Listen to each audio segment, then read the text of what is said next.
বৃহস্পতিবার পবিত্র রাতে কেউ যদি এই দোয়াটি 100 বার পরে কোনো দিন পৃথিবীর কোনো মানুষের কাছে তার হাত পাততে হবে না। পৃথিবীর সব কিছু তার পায়ের নিচে আল্লাহ হাজির করে দিবেন। দারিদ্রতা থেকে মুক্তি দান করবেন, বিপদ আপদ থেকে মুক্তি দান করবেন, তার সম্মানকে সুউচ্চতা দান করবেন, অসুস্থতা থেকে দূরে রাখবেন।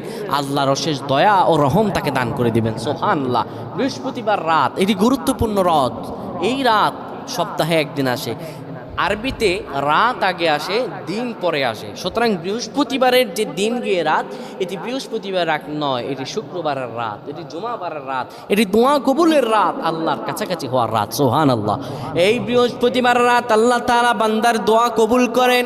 কেউ যদি বৃহস্পতিবার রাতে ঈশা নামাজের পরে পবিত্র হয়ে ইয়া হাইয়ু ইয়া হাইয়ু ইয়া হাইয়ু ইয়া রফিয়ু ইয়া রফিয়ু ইয়া রফিয়ু এই দোয়াগুলো পড়তে পারে 100 বার, আল্লাহ রাব্বুল আলামিন তার